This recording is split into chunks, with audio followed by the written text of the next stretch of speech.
Alright, cheeky little outdoor video.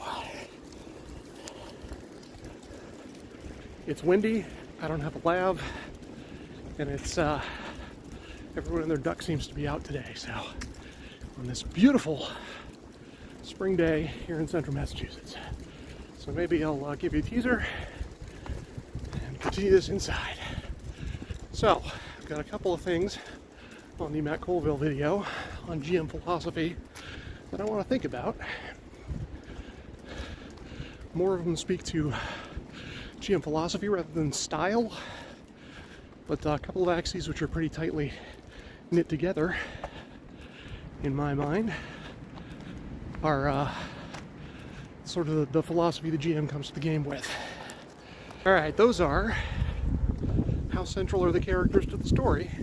I mean, a game is a story about the characters, but how much does the world care who the characters are and what they're doing? And second, fatalism versus destiny. How much outside forces get to shape the story in favor or against the characters. So, more inside. Hey kids, Wombat here. I just wanted to go off a little bit about the couple of axes that I was thinking about on my walk today. So, let's get into it. So, first point, first axis is the centrality of the characters to the world. So this is sort of a heroic versus low fantasy type of axis. With like a cyberpunk, the world doesn't care if the characters live or die. The corpse would like nothing more than for them to no longer be a problem. And in a high fantasy, then they may be the chosen ones. They may have a prophecy to take over the world or save the world or whatever. But that centricity of the GM's thought, where do the characters lie in the entire world, the entire story? How much does the world care about the characters? And that, since the GM is playing the world, that's sort of a central philosophical point that the GM would come in with.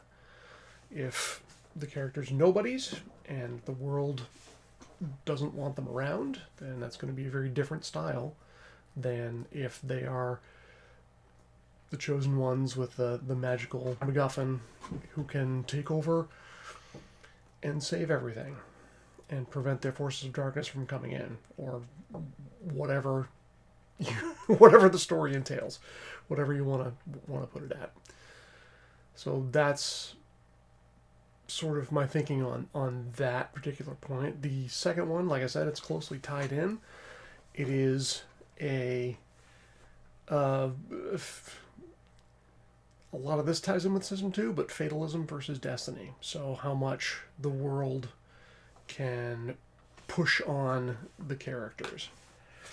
In a fatalistic, then you exactly play to find out. There's no fudging. All the rules are in front of the table, in front of everybody, so everybody can see what's going on. If you die, you die, and we figure it out. That's a very fatalistic approach. Versus sort of a destiny. There is something happening. There is something the GM wants to get out. There is something that a scene or an action or an interaction that the GM wants to see and the players want to see, assumedly. So how much fudging will happen? Because if you have a bunch of stupid rolls and somebody gets poisoned and dies, and they're supposed to, run a conference to bring the two warring states together or whatever, is stupid dice rolls going to stand in your way? Or you're dead. Whoops, we'll figure it out. Do you have enough money for resurrection?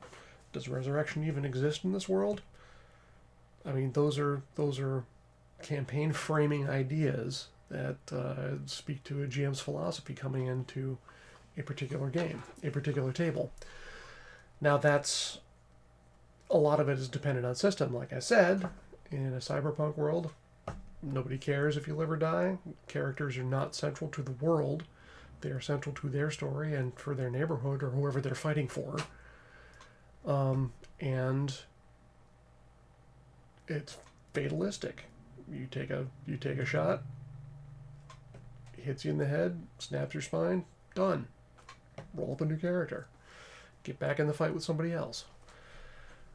Versus, these are the characters destined to save the world. There are songs and poems being written about them, and if somebody falls down a flight of stairs and breaks their neck,